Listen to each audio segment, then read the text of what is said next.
Hello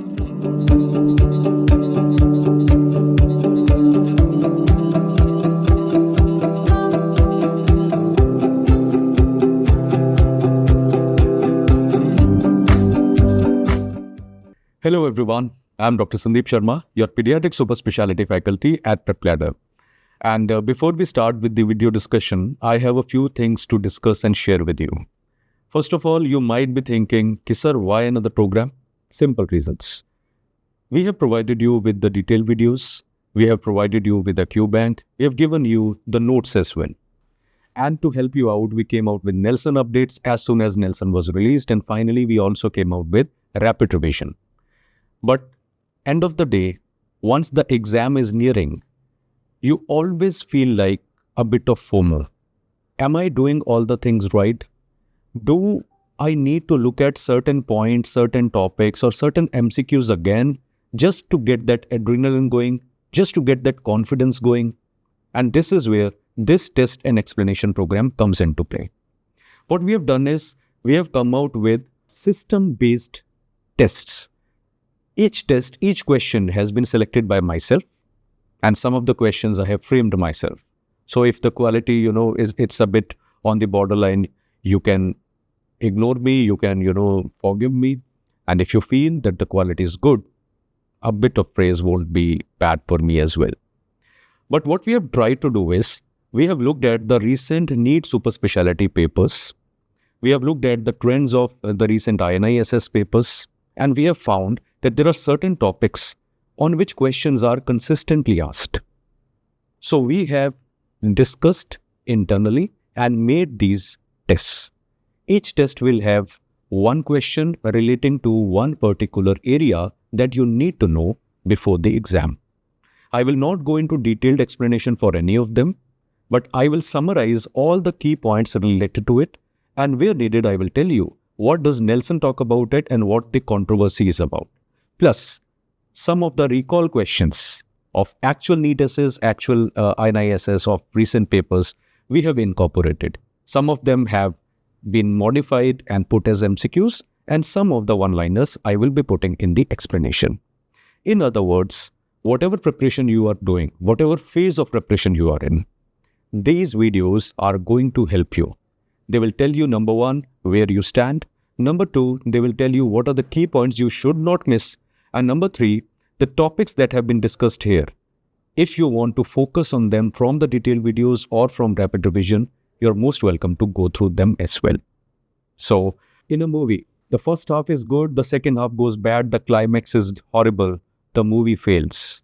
But if the first half is okay, second half is good, and the climax is awesome, the movie becomes a hit. I'm a movie buff, I'm a movie person, so I'm giving the analogy of a movie. So, your movie, your game, your battle is your NEET super specialty, INS super specialty exam. And probably this is going to be the last competitive exam that you will give. So whatever concepts you have built, in the end, you need to focus on a few things. I will try my best to target these in all these explanation videos. So, feedback is welcome. Make sure that you don't miss even a single word of these video explanations. Let the game begin, and let's play it well. Before I start with the discussion, in this paper 1, we have discussed topics related to General Pediatrics, Nutrition, Development with a sprinkling of some infections. So, if you are targeting NEET super specialty exam in 2025 and 2026, what are the areas you should be focusing on in the last 1 month before the exam? So, you should be focusing on rehabilitation of SAN, including the guidelines, including the phenomena that you see. Then vitamins A, D, E, K, B1, C and B12 you should be targeting. Then zinc deficiency states very often asked. Almost every alternate exam there is a question. SMR staging has been asked consistently in the past few papers. Development milestone. Worst case scenario you get 1 question. Best case scenario you get up to 3 questions. Make or break, rank decide the topic. Since NEET PG, continuing into super specialty. And finally, the infections. In infections, there are certain infections which are more common than the other ones. Rare infections you cannot do anything about. It's more of a luck thing. But the common infections, you should read them inside out, including the latest guidelines. And if possible, go through the summary of IAB standard treatment guideline as well. So rickets cell infections, enteric fever, dengue, cerebral malaria, hepatitis B virus, and HIV. Let us start with question number 1. The question number 1 says the MGRS study used for creating WHO standard growth charts comprised detailed studies done in 6 countries. All of the following countries were included in the MGRS study except. Now this is a health program kind question, but it is included in the general pediatrics part. Most of us have used WHO growth charts in our clinics and we still use them in our day-to-day practice. But how are these growth charts made? You need data for that, and the data was provided by the study called as MGRS, Multicentric Growth Reference Study. This study was conducted between 1997 to 2003 and comprised almost 8,500 kids.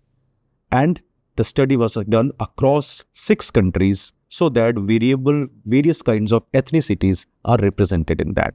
So the question is asking which is not included in the MGRS study. So to answer this question, let us do a brief, quick review, the points you need to know about the study. So the MGRS study stands for Multicentric Growth Reference Study. The data was used to create the WHO reference charts that you use, the weight for age, weight for height, height for age charts. It was done in 6 countries between 1997 to 2003 and 8,500 children were included in the study. And the countries included were Brazil, Ghana, India, USA, Norway, and Oman. What it means is that the 4th option given in the question, that is Nigeria, was not included. The single African country which was included was Ghana. So this is the key points you need to know about MGRS study. Also remember that MGRS or WHO charts, they are useful, they are clinically used in age. They are used in age less than 5 years. So in an Indian setting, in India, generally less than 5 years of age, the preferred charts below 5 years of age is MGRS WHO charts. But Indian Academy of Pediatric charts, also called as IAP charts, are the ones which are used in the age group equal to or more than 5 years. So if they ask you less than 5 years, WHO charts are used, more than 5 years, IAP charts are used. And also remember there is a color coding here. Pink charts are used in case of girls and blue charts are used in case of boys. This is something you already know, but there is no harm in remembering these key points. So, question number 1, all of the following countries are included in the MGRS study except, so the answer to this question is D, that is Nigeria. Let us go to question number 2. Rule of 3 is applicable to which of the following conditions? Now, rule of 3 has been given in Nelson, and rule of 3, it's a one-liner kind of question, but the topic itself is important and there have been some added points in the new Nelson 22nd edition. So, the point of asking this question was to tell you that you have to remember the points mentioned in Nelson. I will give you the key points here. So, rule of 3 is applicable to patients with infantile colic. Previously, it was called as evening colic, but now the preferred term for that is infantile colic. Very common. Parents will come to you, 1.5 months of age, 2 months of age, 3 months of age child, and child will be having consistent cry. More in the evening, parents giving simethicone, parents giving dicyclomine, burping is being done, but the child is not responding. But as the age increases, it settles down by itself, right? It's a very, very common problem in OPD-based practice, and most of you will be dealing for the rest of your life, irrespective of which branch of super specialty you go into. So, question number 2, the answer is B, infantile colic. What are the key points about infantile colic? Taken from Nelson and some review articles also occasionally I have considered, but majorly I have considered Nelson for this video. So, as per Nelson 22nd edition, infantile colic follows a rule of 3. It occurs. Rule of 3 says infantile colic. So, first of all, rule of 3 says infantile colic occurs in a healthy, thriving infant. Thriving means there should not be any failure to thrive. So, healthy, normal child feeding normally, aged 3 weeks of life. So, starts from 3 weeks of life. Crying lasts at least 3 hours per day, occurs at least 3 times in a week, and duration of colic is more than 3 weeks and resolves by 3 months of age. So, 5 3s are there, so we call it as rule of 3. Then, this infantile colic is equally prevalent in breastfed as well as bottle-fed babies. And parents tend to think that if the child is crying, it is associated with hunger. No, that is not true. It is not associated with hunger. The cause is not known and no racial predisposition is known. No racial discrimination, no gender discrimination occurs in poor family babies, occurs in rich family babies, occurs in male babies, occurs in female babies, and it is managed conservatively. Conservatively means no specific therapy is available. Some local therapies have been tried, like in day-to-day practice, sometimes phenol oil, sometimes, Janam Guttis are there. Then you have these various kinds of, local therapies have been tried. None of them are medically indicated. None of them have credible evidence. And there is no role of any allopathic medications as well. Now, there is no role, Nelson clearly says, of simethicone or anticholinergics. Many times dicyclomine drops are used over the counter, but from exam perspective, we should know that they do not have any role. And a lot of studies and RCTs have been done. They have not shown any substantial benefit in the patient. So it's more like a placebo effect if the parents use them. What about the possible association? Now, these are the important points. The possible association of infantile colic, there are two important associations. The evidence is there in studies, evidence is mentioned in Nelson also. One, there is a role of dysbiosis of the gut. Dysbiosis of the gut means altered flora in the gut. Children who have infantile colic, it has been shown that their beneficial bacteria like lactobacilli, bifidobacterium are relatively less and the number of anaerobic bacteria are slightly more.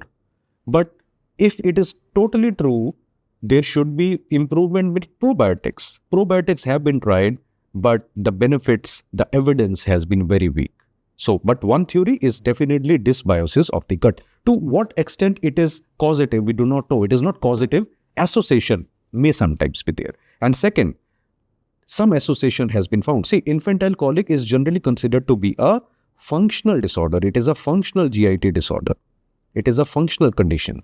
And it has been found to be associated with maternal migraine. Mothers who have history of migraine, their babies tend to have infantile colic more than others. Again, the reason is not known. It is just epidemiological finding. And finally, is there increased future risk? Yes. Babies who have infantile colic, there is increased risk of developing migraine in these babies in later life. So this is an important point. These last 2 points which I have mentioned, they are important and you need to remember them, right? So this is the quick review of the topic of infantile colic. Let us go further. So question number 3, identify the incorrect match of sexual development rating and corresponding event in adolescents. Let's go one by one. Let's apply some logic also. Penile growth occurs in SMR stage 3. That is true. Sperm is detectable in urine. That is true. That appears in SMR stage 3. Testicular enlargement SMR 3. The first visible sign of puberty in case of males is testicular enlargement. And that occurs in SMR 2. It does not occur in SMR 3. So this is wrong. Pubic hair spreads to medial thigh in SMR 5. Yes, that is true. SMR 5 is the stage where puberty is completed and pubic hair spread to medial thigh just like in normal people. So this is true. So they are asking the incorrect statement and so the answer to this question is C. This question is indirect repeat of INI super specialty. Now we do not have the exact recall, but INI super specialty recall 3 years back, mid-year, this similar question had been asked. The exact recall is not available, but you can remember similar question has been asked once in the older papers. So what are the key points about male pubertal development that you should know? First of all, what is puberty? Puberty is the stage where 2 events happen. One, appearance of secondary sexual characteristics occur, and second, the ability to reproduce is attained. But puberty doesn't happen like magic, like you do like this and puberty comes. There is always a stage which happens. So females we are not discussing because the question is related to males. So in males, what are the key points you should know? First of all, SMR staging in males is important. This is the SMR stage. 5 stages are defined. SMR stage 1 is puberty not started. SMR 5 is puberty completed. Details of this staging system are already there in your detailed videos. So I will not duplicate what they are. I will just highlight what last minute points you should know. Pubic hair is absent in SMR stage 1. Pubic hair appear but they are non-curled. They are scant. They are straight in stage 2. They start to curl. They begin to curl in stage 3. Stage 4 and 5 look similar. The difference is in stage 4, they are not present on medial thigh. Stage 5, they spread to medial surface of thigh. Okay. Penis development. Stage 1, no change. Stage 2, minimal to no change. Stage 3, length increases. Stage 3, breadth increases and glans develops. And stage 5 is like adult. So all examiner can ask you, length increases which stage? Stage 3. Breadth increases which stage? And glans penis develops in which stage? Stage 4. Right? Stage 4. Then testis development and large scrotum. Because testis is enlarging. Stage 2, and there is a pinkish hue of the scrotum. Stage 4, darkening of the scrotum. Other things examiner will not ask you. And then Although it was not a part of the original SMR stage, these days we do orchidometric assessment. What is orchidometric? It is an instrument to measure the size of the testis, and corresponding values, average values, I'm saying average, not the range, average values of each stage have also been mentioned in literature. So what is the additional thing I would advise to be on the safe side? You should remember, these are the testicular volumes. You should remember, these are the testicular volumes. Now, these circular things are the volumes which have been mentioned. So the average testicular volume in a prepubertal child is roughly 3 ml. Once puberty starts, testicular enlargement occurs, the volume becomes 4 ml. Then it becomes 10 ml average. The range is somewhere between 5 to 12, but 6 to 12, but it is 10, which is the average value. Then it becomes about 16 in stage 4 and about 25 average in case of adults once the puberty is completed. The range is somewhere between 20 to 30, right? So less than 20 is not appropriate size of testis in a post-pubertal male, but 25 is the average size, which is at 8. These are the volumes. These white values are the volumes. What are these? These are the linear length, anterior, posterior, from top to bottom, the length if you measure. So less than 2.5 is the length in stage 1, 2.5 to 3.2 stage 2, 3.6 roughly stage 3, 4.1 to 4.5 stage 4, and more than 4.5 length of the testis stage 5. If you cannot remember all the values and you don't want confusion, ideally you should remember these volumes in ml. These volumes in ml you must remember as an additional thing for your exam. Remember, these are average values. So slight change in the option should not matter and it should not change your answer. What other things you should know? First, visible sign of puberty in males. This is something you already know. It is testicular enlargement.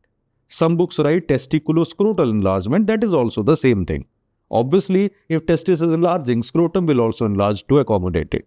Then what is the sequence of pubertal development in boys or in males? So first of all, you will have the testicular development. Then you will have pubic hair development. We conventionally don't call it as pubarche like in girls. Then you have penile development. And then you have the body hair development. Body hair development is generally a variable stage. It includes your beard, mustache, chest hair, and some males get a lot of hair, some males don't get any hair. It has got nothing to do with puberty, nothing to do with fertility. And generally it is a Y chromosome transmitted state. What about the peak growth spurt? Peak growth spurt occurs either with penile growth or slightly after the penile growth has been attained. So these are the 2 points where you will have the peak growth spurt happening. What is peak growth spurt? Maximum increase in height velocity, which is about 10 to 10.5 centimeter per year in case of boys. It is slightly less in case of girls, slightly more in case of boys. So somewhere corresponding to penile or just after penile growth has been attained, you will have the peak growth spurt coming. Now, SMR2, related to the question, SMR2 is the stage where testicular enlargement begins. SMR3, one-liners, penile growth, sperm appears in urine, nocturnal emissions also start. And SMR4 is the stage where peak growth spurt happens. Now, there is a variation. Apart from Nelson, other textbooks say it begins between 3 to 4. So, it is variable and it can, show slight variation. But if examiner puts a question, they don't put gray areas. They always put it in black and white. So, you will not have any gray areas in the question. So, just you can go with what Nelson is saying. And distal to proximal growth is seen in limbs and mineralization tends to occur later. And that is why, because the growth is happening faster and mineralization is lagging behind, risk of pathological fractures can be increased in the adolescent age group. Topic is done. Let's go further. So answer is C. Question number 4. The understanding that objects continue to exist even when not seen is achieved by what age? Objects can exist even if not visible. This phenomena is called as object permanence. This phenomena is called as object permanence, also called as constancy. Now, the next few questions will be related to milestones. Let me put it very clear. I will not go into the details of milestone. Why? One detailed video is already there. Multiple parts, they are there in your app. Secondly, important milestone list I have summarized in the rapid revision also. Shorter than that, you are not supposed to do and go into the exam, right? So if you are running short on time, the list I gave you in rapid revision, that will cover most of the milestones close to the exam as well. If you are appearing for your university exam, there also that list is good enough for you, right? But these questions I am discussing will incorporate those areas where you often miss or you go wrong, or the areas which are similar to questions asked in the last 5-year papers of NEET SS and INISS. So to give you a glimpse that this is how questions are being framed. So object permanence or constancy, according to Nelson, is attained by 9 months of age. What does Nelson say? Have a look at Nelson. Nelson says a major milestone is the achievement by 9 months of object permanence or constancy, the understanding that objects continue to exist even when not seen. Between 4 to 7 months of age, if the child was holding a yarn ball and you drop it, child will look down, but if you just suddenly hide it, child will not look for it.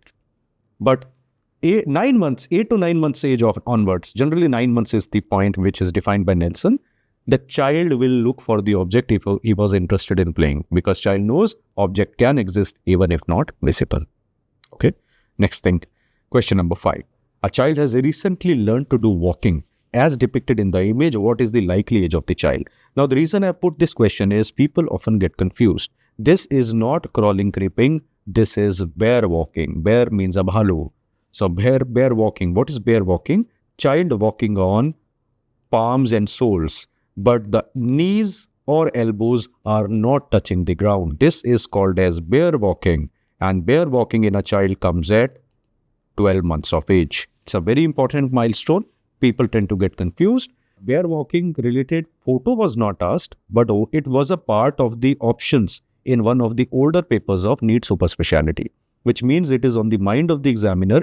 So you are supposed to remember it. So what are the things you should know apart from the list of milestones that you will revise? Crawling versus creeping versus bear walking. 3 photos have been shown to you. This is a child with crawling. This is a child with creeping. This is a child with bear walking. If you don't see carefully, they all will look the same. In case of crawling, the child is, all the 3 conditions, the child is moving around in a prone position. Okay, crawling, the abdomen is touching the ground. Can you see the abdomen is touching the ground? And the child moves on knees and elbows. Knees and elbow are also touching the ground. So the child moves like this, abdomen touching the ground, knees and elbows also touching the ground. What about creeping? So this is crawling. This is creeping. What is happening in creeping? Can you see? Now the child abdomen is off the ground. Abdomen is off the ground. It is not touching the ground. Knees are always touching the ground.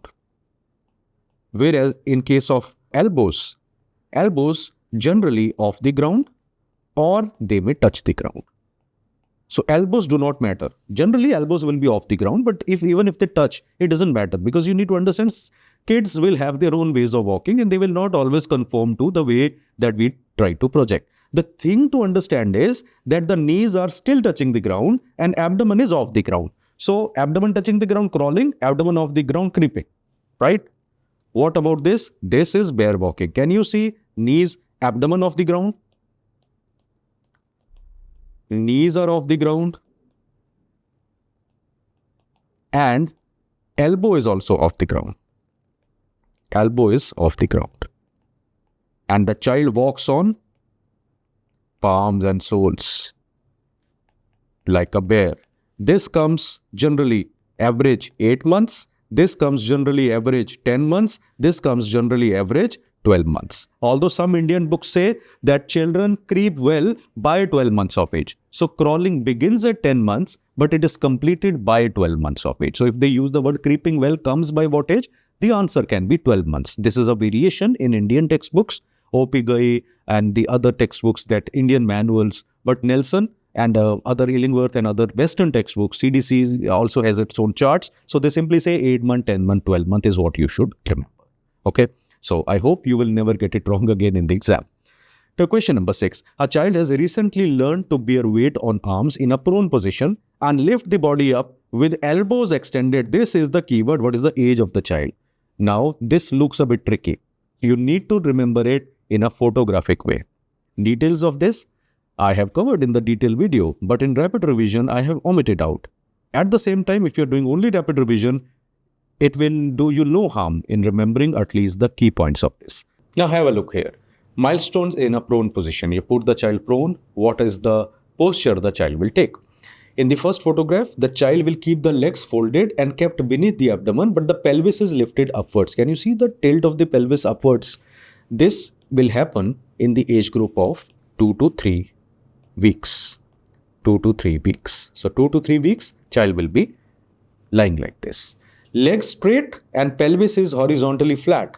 This will happen somewhere around 4 to 6 weeks. 4 to 6 weeks. If you have to choose one, the better answer will be 6 weeks.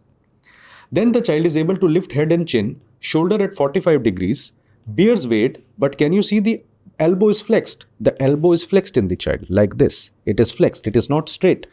This will happen at 3 months of age. This will happen at 3 months of age. And if the child is able to lift upper torso, bear weight on the arms with extended elbow, can you see the straight elbow which is there? The straight elbow in this child. So this will happen at 6 months of age. So if you are running short on time, you can simply remember these 4 as 2, 6, 3, 6. This is 2 weeks, 6 weeks, 3 month, 6 month. If you just remember like this, then also you will not have any problem in the exam. Look at the question now. What does the question say? What is the age of the child? The child is able to lift the body up in prone position, bearing weight, elbows extended. So what is the age of the child? It is 6 months of age. That is your answer. Let's go to question number 7. Question number 7. A 9-month-old child is able to roll over and crawl. Crawling comes at 8 months of age. Rolling over comes slightly before that. So it is already present. So this looks to be a normal child so far. Which other milestone will be expected to be present in this child at this age? If you see carefully, all the questions I have selected, they are of different varieties. They are all a part of the same milestone, but you need to understand different ways examiner can ask the question. So practice as many milestone questions as possible. When you get a question like this and they're asking, age is given and they're asking which milestone will be present at this age, you need to know all the milestones present at that age, and you have to see what are the other milestones which will appear afterwards. You have to rule them out. So look at the options one by one. Releasing object on request comes at 1 year of age. 1 year of age, yani 12 months. What it means is, child is holding an object. You ask the child, de do, give it to me. Child will release it to you. If he likes you, by the way. If he doesn't like you, or she doesn't like you, then he may not be, or the child is not in a mood, he will not release. So ability to release object on request, that comes at 1 year of age. It is given in the table of Nelson as well. Illingworth also it is there. Mature pincer grasp comes at 12 months of age. What is mature pincer grasp? Pincer means holding between thumb and index finger. Immature pincer grasp comes at 9 months of age. Mature pincer grasp comes at 12 months of age. Running steadily. Running begins at 18 months of age. So running steadily comes somewhere between 18 to 20 months. So this will obviously not be present in a 9-month child. So this cannot be present in a 9-month child. This cannot be present. This cannot be present. You can rule out the option and reach the correct answer, or you should know the correct answer. In MCQs, destination is more important than the journey. Rules remain the same whether it is NEET UG, NEET PG or NEET super speciality. So enjoying mirror image generally comes around 6 months of age. Mirror play. A lot of generally mirror image, answer to this question is D, of course. Mirror image begins, enjoying mirror image, mirror play comes around 6 months of age, and after 2.5 years, it slowly starts on fading. But in certain adults, it persists for a long time. How to identify those adults? When these adults are the ones, both genders, when they're walking, they see their reflection in a car mirror or someplace. They will just start setting their hair, or they will take out a comb from their bag or from the pocket and start. These are the people in whom mirror image or mirror play has persisted for a long time. So whenever you see them, you should remember the milestone. Maybe you yourself are that person, right? So when did it begin? It began at 6 months of age. The point just I told you in the last 30 seconds is not a milestone. Please don't write it down. It's a behavioral tendency, right? So question number 7 is D. Not everything is an MCQ point. Question number 7 is done. Let us go to question number 8. 9-month-old child is brought to OPD with parental concerns of development. The child cannot sit without support, but can roll over, can say dada and mama, and also has stranger anxiety. Now, let us go one by one. Stranger anxiety is present, right? Which is fine. It should come. Generally comes between 6 to 7 months. So, stranger anxiety is present. Rolling over comes again between 4 to 6 months of age. So rollover is also present. Can say Dada Mama, bisyllables he has started. So about 8 months of age, bisyllables will start. Bisyllable also there. But the parents are concerned he cannot sit without support. Now sitting without support. Sitting with support is tripod position, which comes around 6 months of age. Sitting without support comes somewhere around 8 months of age. And parents these days do Google search also. So parents are concerned. My child is 1 month late. Is he having any developmental delay? The answer is no. 1 month generally doesn't matter. And even if you are not thinking of that, in this question, you need to know about a topic which we tend to ignore when we are doing milestone in details. Because there are too many milestones, you tend to ignore and skip a topic. I am going to show you that table. So apart from the prone position milestone, this table also you must revise before going into the exam. This question, let me tell you, this question has been asked in INI CET exam, not super specialty, INI CET exam with minor variation. And it has been asked in the older INI SS exam also with some variation, right? So this is one particular area which is a favorite of INI super specialty examiner. So apart from NEET SS, even if you are targeting INI SS, this kind of question may be asked again. Maybe they will change the milestone. So what is the table from which this question is framed? Have a look at this table. Upper limit of age of attainment of the milestone. On one side we have the milestone, the other side we have upper age of attainment. Upper age of attainment means, I'll give you an example. Normally visual fixation and following, upper age of attainment, it comes early. Average time of attainment is in the first month. But if it doesn't come by 2 months, 2 months is fine. But if more than 2 months have crossed and visual fixation has not started, developmental delay can be suspected. You need to refer the child to a neurologist. A vocalization normally comes between 2 to 3 months of age. Producing any sound apart from crying is vocalization. You can wait till what age? 6 months of age. If it comes at 5 months, if it comes at 6 months, it is fine. It is within physiological values of development. But if it doesn't come beyond 6 months, then it indicates developmental delay. Similarly, sitting without support should come by what age? 10 months of age. Upper age of attainment is 10 months. In the given case, it is 9 months only. So you can wait for another month, reassure the parents. Some children take another month or so. It's okay. The child doesn't have developmental delay because the normal upper age of attainment is still not reached. Standing without support, 12 months, crawling, normally comes 8 months. But you can wait for crawling till 14 months. So 1-year-old child brought to you, crawling not started. Would you be concerned? You will evaluate the child, but tell the parents if the child's physical examination and reflexes and everything is normal, wait. Because up to 14 months, crawling can be attained and that will be considered to be normal. Standing without support, 17 months. Walking without support, 18 months. Speaking single words, 1 to 2 words, normally begin at 1 year, but up to 18 months you will wait. And imaginative play, you can wait till 3 years of age. These are upper limit of age of attainment of milestones. Please remember this table. Last week table has to be done. Even in your department assessment, it has to be done. University exam, it has to be done. Okay? Because usual milestone everyone will read. Let's go further. Answer to the question is yet to be done. So what is the answer to the question? What is the appropriate management? 9-month child cannot sit without support. You will wait. The child, it can come till 10 months of age. So what you will do? Reassure the parents that it is normal development. Okay? Let's go further. Question number 9. A child aged 18 months is having delayed development. His best motor development is being able to stand with support, which he developed recently. What is the development quotient? Now, we have to be careful. This is a numerical kind of question. Development quotient, there is a formula for this. Development quotient is decided by developmental age of the child divided by chronological age multiplied by 100. Now, if developmental age and chronological age are matching, that is the child is attaining milestone normally, the DQ will be 100. So normal people, anything between 90 to 110 is considered to be absolutely normal kid. But sometimes there can be delay. Look at this child. The chronological age in this question, how will you calculate DQ? Chronological age of the child is 18 months. Okay? If you are taking, both age should be in the same value. If you are taking in months, they should be in months. If your upper value is in year, the lower value should also be in year and vice versa. So 18, let's take 18 months. The child, what is the developmental age of the child? The best motor milestone the child is able to do is being able to stand with support. Standing with support comes at what age? It comes at 9 months of age in a normal child. It is a part of milestone discussion I have done.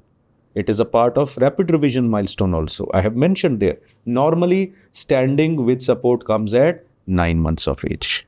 Okay. So 9 months is the developmental age. This is the best motor milestone. The question is saying multiplied by 100. If you calculate, it comes out to be 50%. So answer to this question is 50%. Sometimes they write 50%. Some people don't write percentage. They simply write DQ is 50. Right? So what is the cutoff that you need to know? If DQ is less than 70, it indicates likely delayed development, and it is significant delayed development that is called significant delayed development. But this will be only for that particular domain. Like here, it is only for, you will say significant delay is there in gross motor domain, right? Gross motor, fine motor, language, social, these are all domains. And if there is DQ less than 70, that is significant developmental delay is there in 2 or more domains. We call it as global developmental delay. So what is the definition of global developmental delay? Significant developmental delay, that is DQ less than 70 in 2 or more domains. That is global developmental delay. For example, child with neurological problems or Down syndrome child, they will all have global developmental delay. What about this question? Very similar to the question asked in NEET super specialty. It was asked in 2024 NEET SS, which was held in 2025. Right? Similar question, not the same, obviously. So, question number 9, topic is done. Question number 10.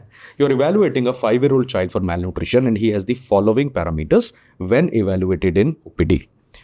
Weight for age, weight for height, height for age. They have mentioned what is the likely diagnosis. How to reach here? How to reach the answer? We'll come back to this question. Let us evaluate what we need to know. Funda to understand common nutritional indices. There are a huge number of, there is a multiverse of nutritional indices which have been given, but majority of cases what we try to use are weight for age, weight for height and height for age.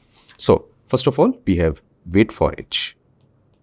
Weight for age. There are charts which are available. I told you in the beginning, we have WHO charts, MGRS charts.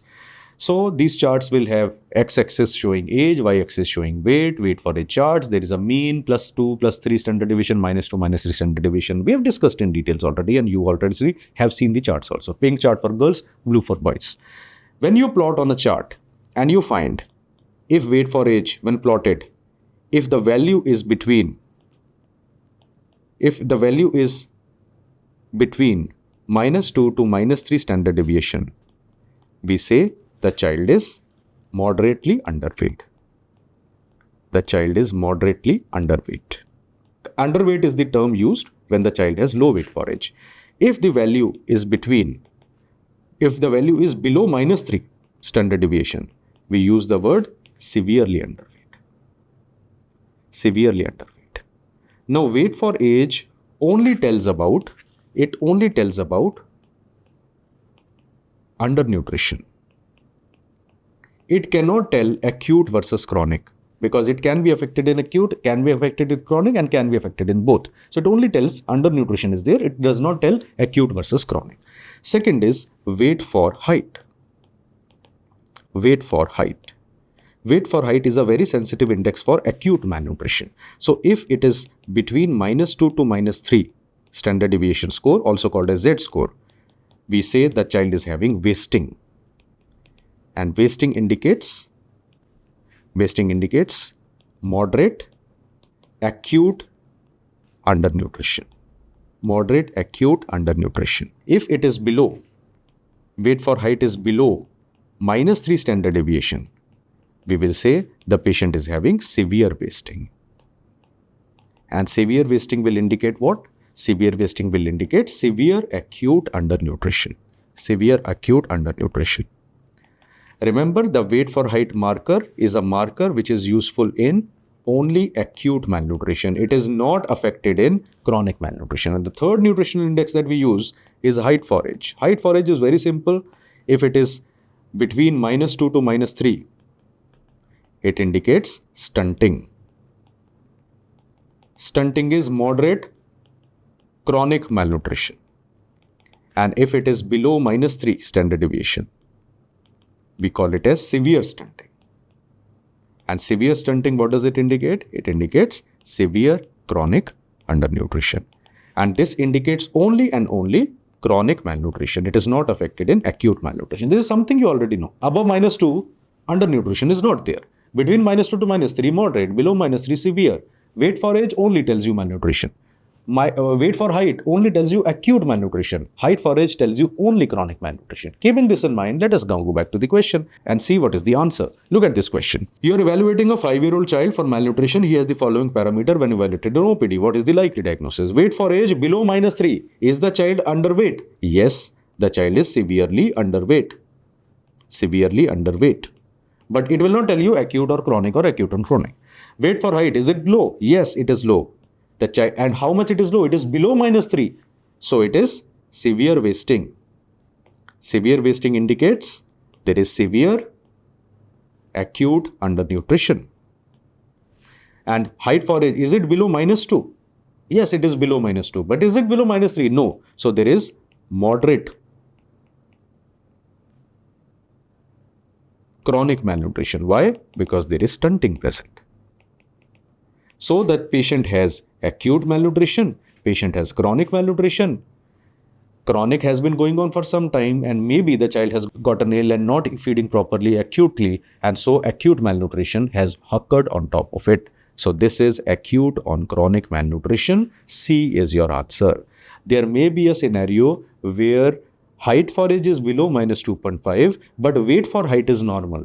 There you will say only chronic malnutrition. If weight for height is affected, you will say only acute malnutrition and so on. Read this topic, absorb this information, try to solve examples of this. They are there in your Q banks as well. So this is nutritional index. Don't miss this summary that we have discussed here. Question number 11. A child with Kwashiorkor is being evaluated as shown below. He has edema on lower limbs and on face, but no edema is present on chest wall or back. There is no ascites. What is the clinical grading? So, grading of Kwashiorkor, grading of marasmus, we need to know. So, before we discuss that, SAM, severe acute malnutrition. What is the criteria for SAM? TnE SS 2023 MCQ. So, let us revise it. Any one of the following, if it is present, we say the patient is having severe acute malnutrition. 3 criteria. First, the child should have severe wasting. What do we call it as severe wasting? Weight for height below -3 Z score, also called as below -3 standard deviation score, or any patient having MUAC, mid upper arm circumference, less than 11.5 centimeter. That is also SAM. I'm writing a bit fast, not looking at my handwriting, but it should be legible. It is legible. Why? Because it's a mini revision we are doing. It's a ultra rapid short with revision, which is obviously a part of MCQ discussion. And third, symmetrical edema.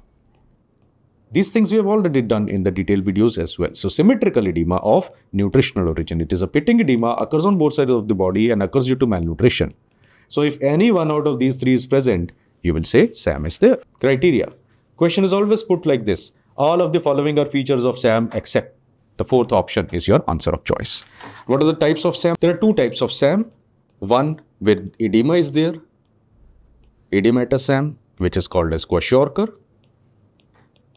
And second, non-edematous SAM, which is called as marasmus. Right. So let us start with the clinical grading. First of all, we'll talk about clinical grading of Kwashiorkor. Now, clinical grading of Kwashiorkor always depends upon the site of edema, where the edema is present.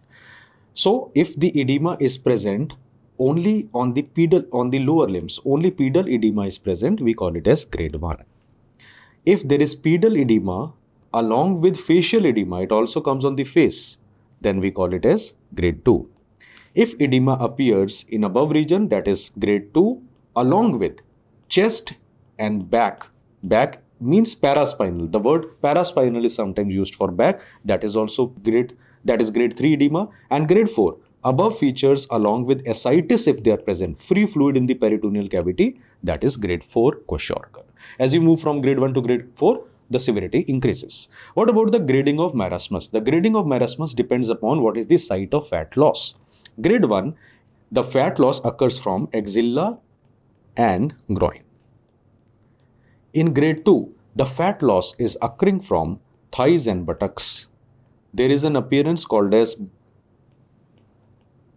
there are loose skin folds on thighs and buttocks called as baggy pants appearance. If they say baggy pants appearance has just appeared, what minimum grade is there? Grade 2 is there. Grade 3, there will be fat loss occurring from chest, abdominal wall, as well as the back. That will be grade 3. And grade 4, eventually buccal pad of fat is lost. So loss of buccal pad of fat leading to wrinkles on the face, giving the typical monkey faces or old man appearance, will be grade 4. Again, here also, as you move from grade 1 to grade 4, severity increases. These gradings, particularly marasmic grading, was given by Dr. Achar, so it is also called as Achar's grading. Okay. Now, look at the question now. Child with Kwashiorkor is being evaluated. He has edema on lower limb. Okay, pedal edema. Face, facial edema. No edema on chest wall or back. No ascites. So this is grade 2. That is your answer. If you know the guidelines, it's an easy question. If you don't know the guideline, it's a tough question. While solving some of these questions, you would think, sir, such an easy question. There are easy questions also in the exam. A question looks easy if you are well prepared. When I'm taking an interview, you might have seen some of the interviews I've taken for super specialty toppers. Subtly, I hint them. The only hint I give, all the interviews I take are, if you will be given the interview, you would know they are totally, like free-flowing. I just tell them that don't say that the paper was very easy, because what happens is, if you are a rank 1, rank 2, rank 3 person, you feel the paper is easy. For somebody who has not been selected, it is a tough paper. For previous NEET SS, somebody had done cardiology well and cardiac looping he had studied or she had studied, it will be easy paper. Somebody left out cardiology because there was more questions, significantly more weightage of cardiology, so it will be tough. So have a balanced preparation, because you never know which particular part is going to be asked more, and never say it is easy or it is difficult. And these questions which I have included, more than about half of them are actual or similar to actual super specialty exam questions. Q-bank questions are needed for practice, but actual questions, there is no, taking away from them. Question number 12. 18-month-old child is having fever and loose water stools for 2 days. He is found to have heart rate of 130 per minute, cold periphery, steady pulse and low BP. Shock is there. Weight is 6 kg. 18 months, 6 kg. MUAC is 106 millimeter. MUAC 106 millimeter means 10.6 centimeter. I just told you, SAM criteria. Any MUAC less than 11.5, what do we call it as? Severe acute malnutrition. So this is a child with severe acute malnutrition, with diarrhea, obviously having dehydration, and child has developed shock. What will be the next step in management? Whenever there is dehydration with shock, you have to use IV fluids. And which is the IV fluid of choice? Ringer lactate in 5% dextrose. So look at the options. Ringer lactate in 5% dextrose via IV route will be your next step in management. How to manage a dehydration in SAM child? Assessment of dehydration is tricky. It is difficult in a SAM child. Thirst is the most important criteria if you have to look clinically. But again, we assume that every child with loose stool is having at least some degree of dehydration in a SAM child. Now, the management depends upon whether it is dehydration without shock or it is dehydration with shock. Dehydration without shock or dehydration with shock. Shock is something you already know how to identify shock. Cold peripheries, poor peripheral pulses, fall in BP, tachycardia, all these features. Perfusion will be less, capillary fill time prolonged. Hypovolemic shock features will generally be present. Sometimes they can have septic shock, but generally, looking at the options, we will just see shock is there or not. Now, dehydration without shock, what are we going to do? We will start with oral fluids. And which oral fluid you will start? There is a fluid known as Resomal. It's a modified ORS that we will be using by diluting 1 packet of ORS in 2 liters of water, adding some sugar and potassium chloride to it. That is Resomal. So you will be giving 5 to 10 ml per kg per hour, and it will be given for 12 hours. So how much time Resomal is given in these children? 12 hours. Details I have done, so I am going a bit fast, but I am not compromising on any point. If child cannot accept orally, if not accepting orally, don't directly jump to IV fluids. You will put nasogastric tube and give via feeds. If the child is stubborn, we are also stubborn. But if the patient is having dehydration with shock, then you have to use IV fluids. And which is the IV fluid of choice? Ringer lactate in 5% dextrose. It's a This is a unique fluid useful in very limited settings. One of them is dehydration with shock in SAM. And amount of fluid will give bolus, but it will be a slow bolus. So 15 ml per kg IV over 1 hour. Then you assess the child. If you see that the child is improving, you will give another bolus, 15 ml per kg IV over 1 hour. One more fluid like this, and then shift to Resomol. Amount of Resomol will be same, but now it will be given for 10 hours. Why? Because 2 hours of IV fluid you have already given. 1 hour, 10 hours. Total 12 hours. But if the patient is not improving, it's the same. Shock is persisting and not improving. In these patients, it's probably going into septic shock. So, shift to PICU. You know what is PICU. And treat as septic shock. You will treat as septic shock. Obviously, you will be putting a catheter, you will be starting IV antibiotics, and you will be considering inotropic agents. Norepinephrine will be the preferred agent if it is truly going in the favor of septic shock. So, answer to this question is C. Question number 13. A marasmic child developed tachycardia, tachypnea, and hepatomegaly after the initial stabilization. Tachycardia, tachypnea, hepatomegaly, do you suspect it is going in CCF? Yes. There is also one episode of seizure. So, CNS involvement also happening with CCF. What could be the likely biochemical possibility? Let's come back to the question. The question is asking about phenomena during SAM rehabilitation. Now, whenever a child with SAM is admitted in a hospital, the total duration of hospital stay is 6 weeks. First 7 days is the stabilization phase. Remaining 5 weeks are the rehabilitation phase. SAM management, many kids, they are stable in stabilization phase, paradoxically, and they can get worsened in the rehabilitation phase. So what are the phenomena which occur during rehabilitation phase? The first phenomena which can happen is called as pseudotumor cerebri. You all know what is pseudotumor cerebri. Raised intracranial pressure can occur with a normal brain imaging that can occur in the patient. It is self-limited, does not require much therapy. The cause for this is generally higher proteins in the diet. Sometimes it can be idiopathic also. Second is Kahn syndrome.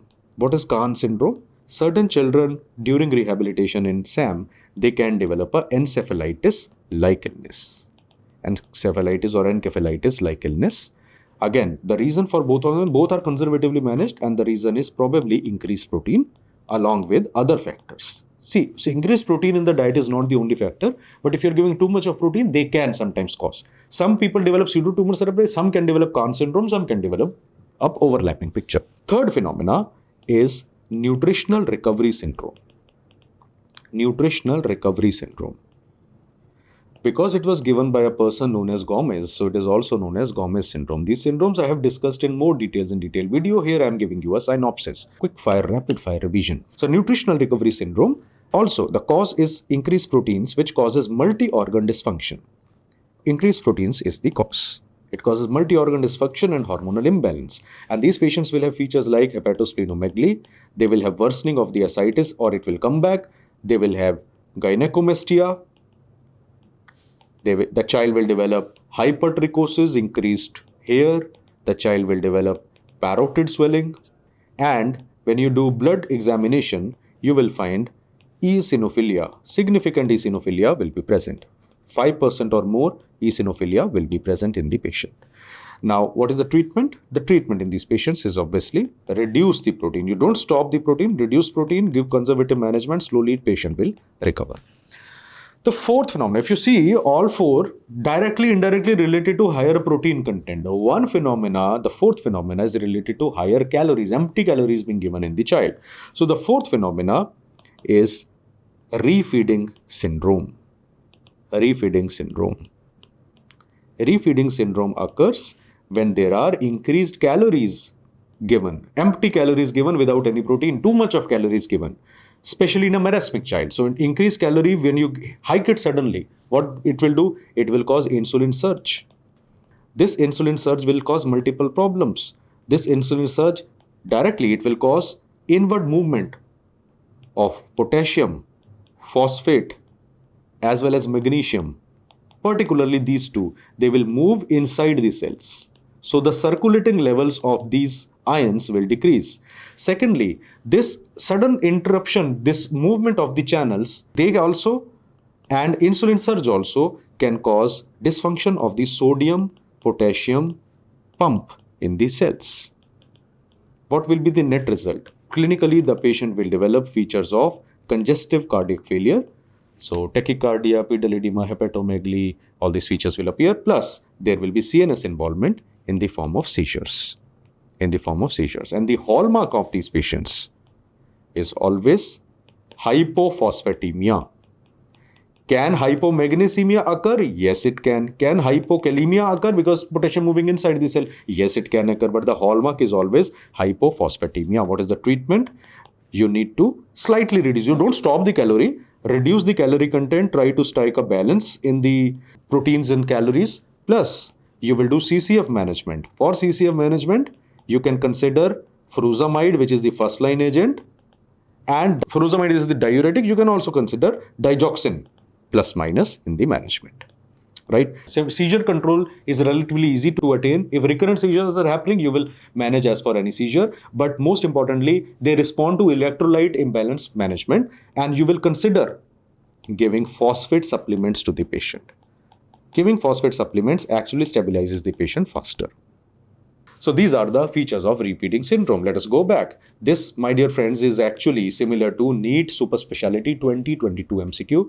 And if you remember, I have discussed almost same question in LRR session, last resort revision session as well. So look at it. Refeeding marasmic child, tachycardia, tachypnea, hepatomegaly after initial stabilization.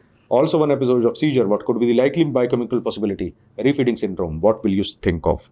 Hypophosphatemia will be the likely biochemical possibility. Okay. Question number 14. Again, this one is also similar to NEET SS 2023. A child with short stature is evaluated and found to have blue sclera. You think of blue sclera, you start thinking of Marfan syndrome, you start thinking of osteogenesis imperfecta. Hold your horses. Hold the thought process of your horse running like a horse. Saddle nose, flat nasal bridge, thin fragile hair. Height for age is below -3 standard deviation, means severe short stature. Okay. Height velocity is delayed, which indicates a pathological severe short stature. Upper segment, lower segment ratio is 1.2:1. Age they have not mentioned, but we are assuming that it is a slightly older child and it is on the higher side. Evaluation revealed low baseline IGF, but GH levels are in the high normal range. Growth hormone high to normal, IGF low, means growth hormone is there, but it is not able to act on the tissues because growth hormone acts via insulin-like growth factor 1. IGF-1, also called as somatobedin, is the actual true mitogenic mediator. It is induced by growth hormone when growth hormone acts on the receptors. In other words, receptor is not there. What is the syndrome? Patient is having Laron syndrome. That is the answer, right? Close differential diagnosis can be achondroplasia.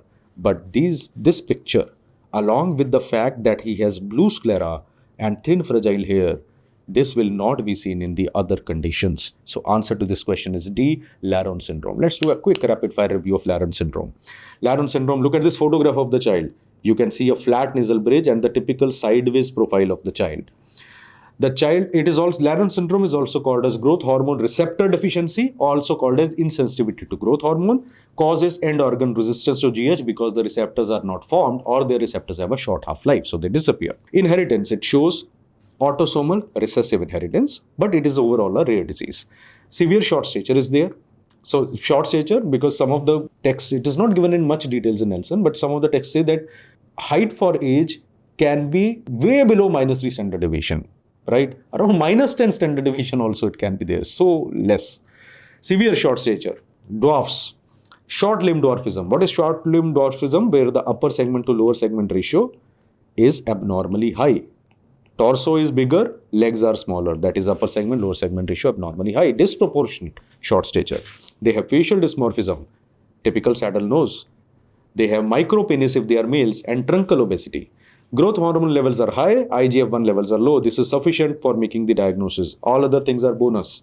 Protective or negative association, very, very important.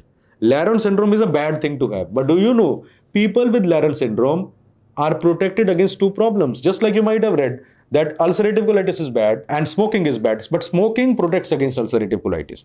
That is a negative association. Down syndrome has negative association with solid pediatric tumor. Similarly, Laron syndrome has two problems less common compared to general population. Protective or negative association means which conditions do not occur in Laron syndrome.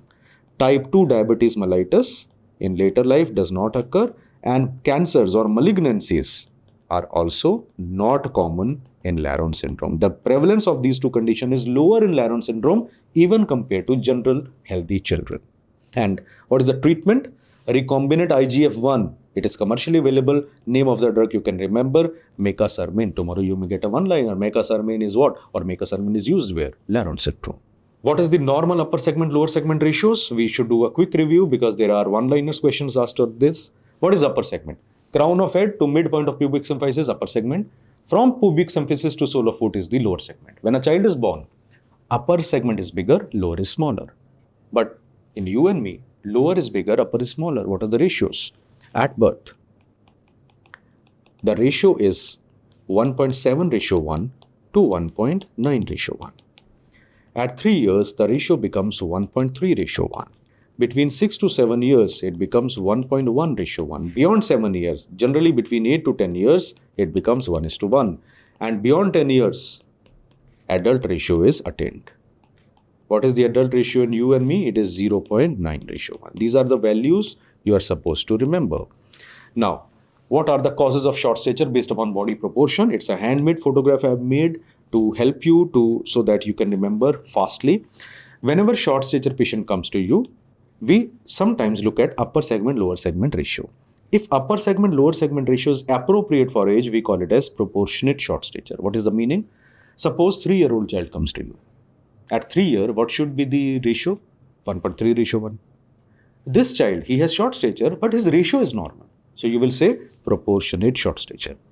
So physiological short statures like constitutional delay in growth, details of these you have already done in the detailed videos. So I'm assuming that you are doing revision. So constitutional delay in growth, familial short stature, growth hormone deficiency, protein energy malnutrition related short stature, and chronic illness related short stature are all proportionate. Body proportions are maintained.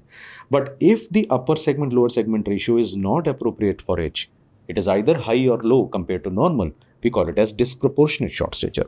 Now it can be of two varieties. Upper segment, lower segment ratio abnormally high and upper segment, lower segment ratio abnormally low. If upper segment, lower segment ratio is abnormally high, we call it as short limb dwarfism. And if it is abnormally low, we call it as short trunk dwarfism.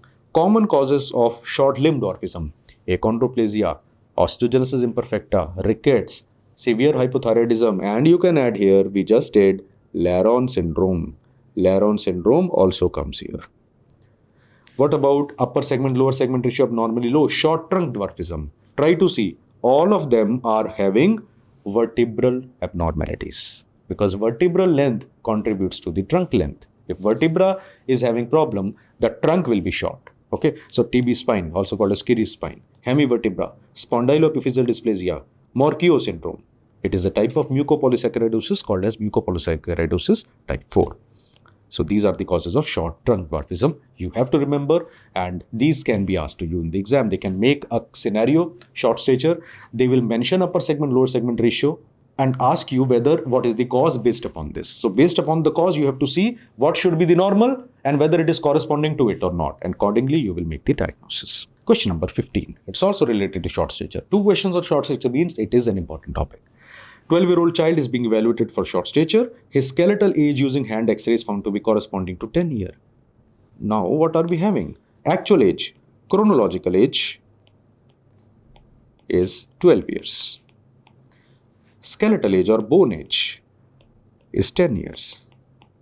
Chronological age exceeding the bone age.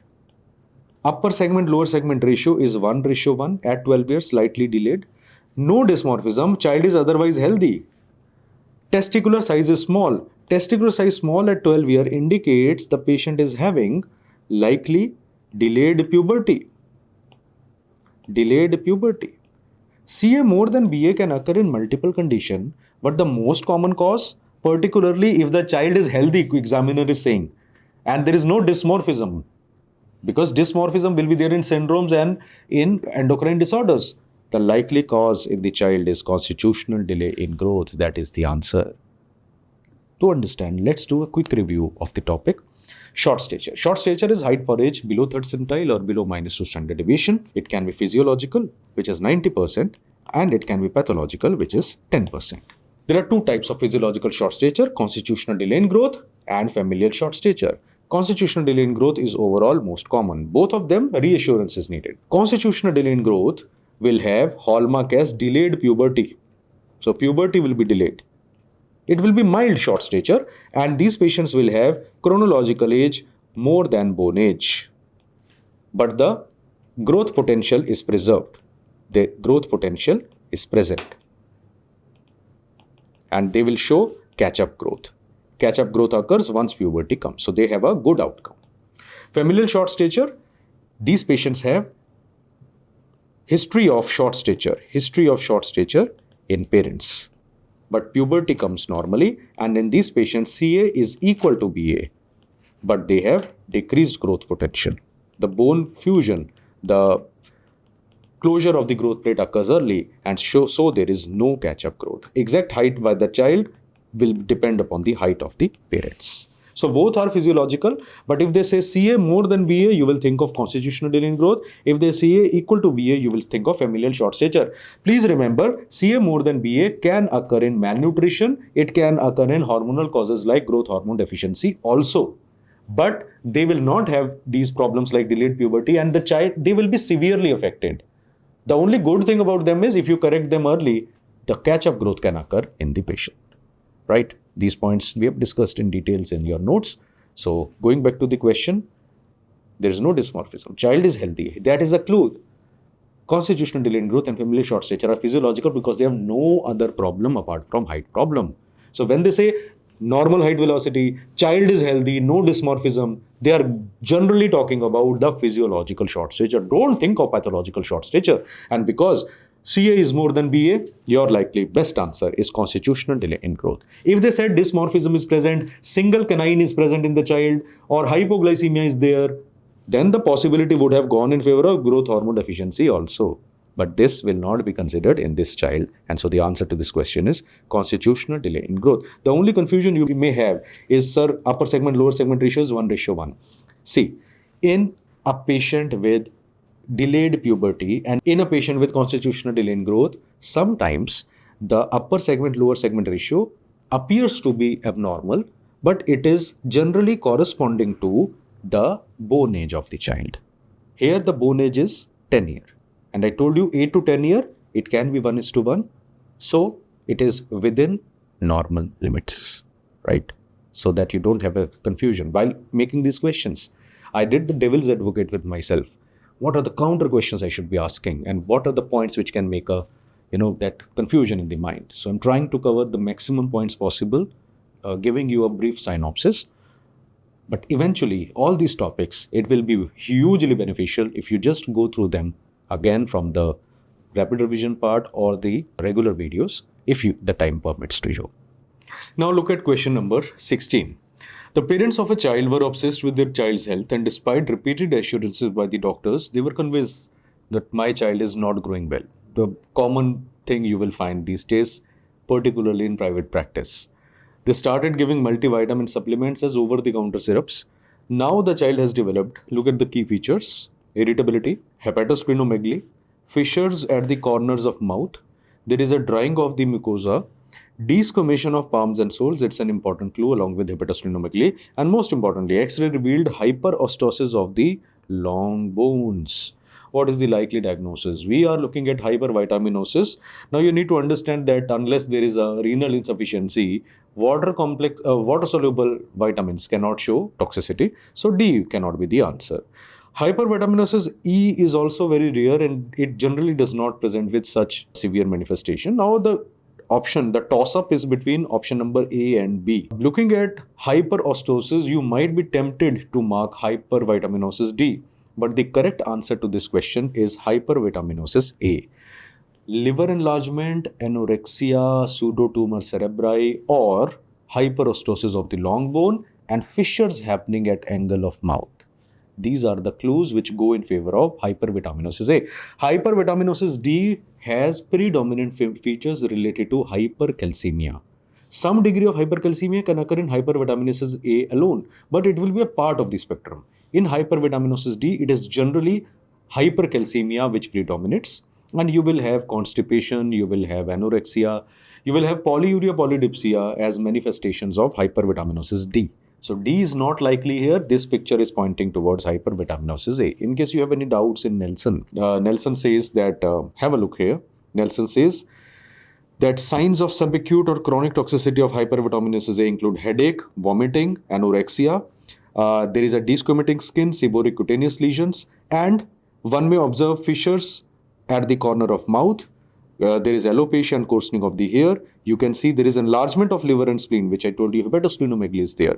There is increased intracranial pressure, dryness of the mucous membrane, desquamation of palms and soles, and hyperostosis affecting several long bones. So look out for clues. Anorexia is a clue. Hepatosplenomegaly is a clue. Dry mucosa is a clue.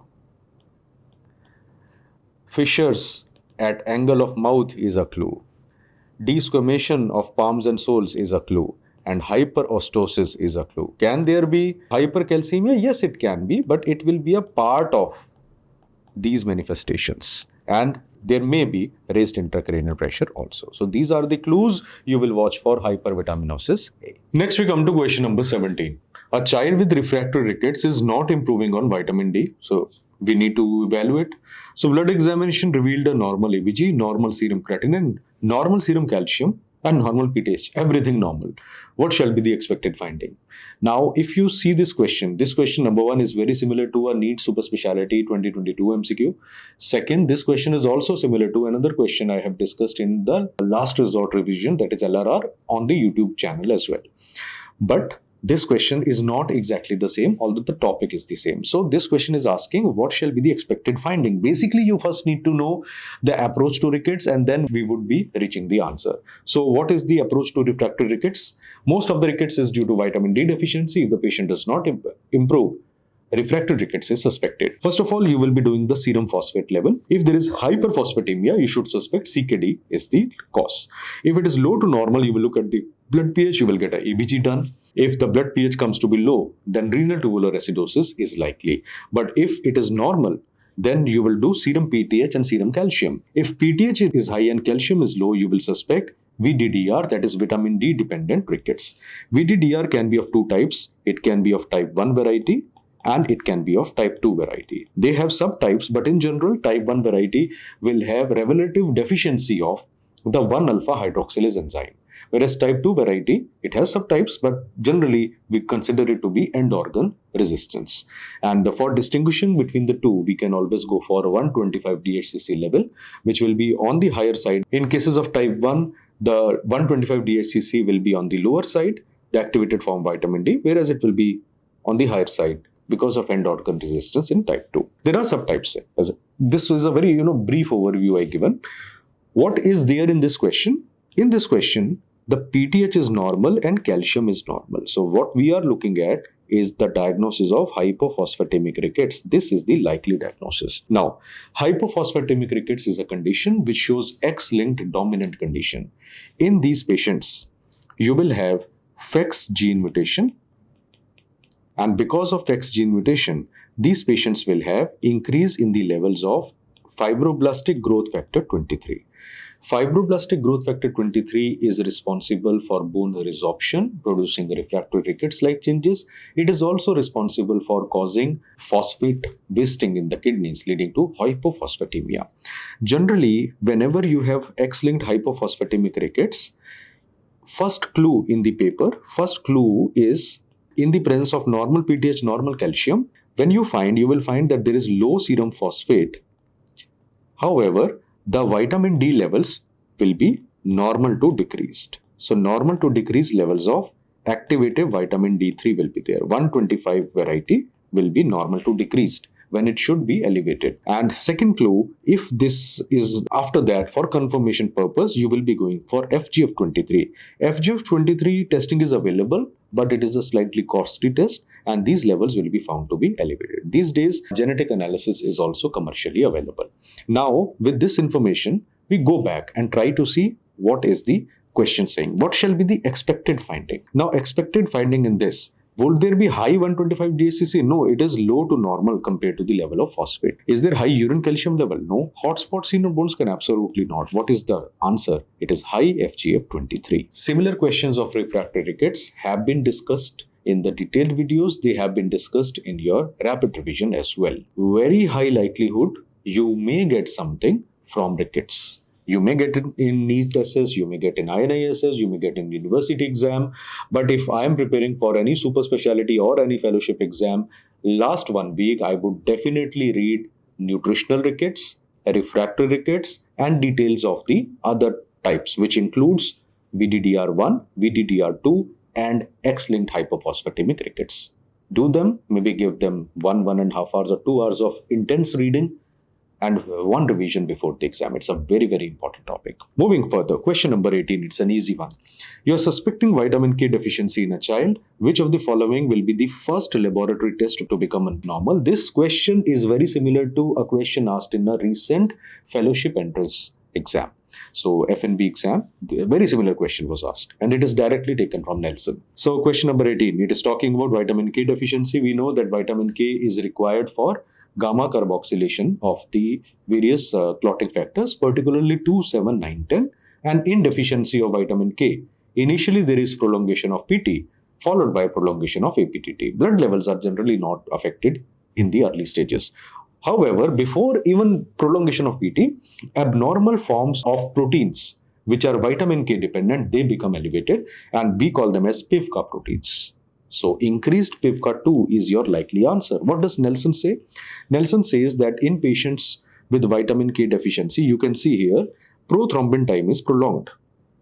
Okay, the partial thromboplastin time is prolonged, but may be normal in the early deficiency. So it is not an early feature. Why factor 7? Why PT is increased? Because factor 7 has a short half-life.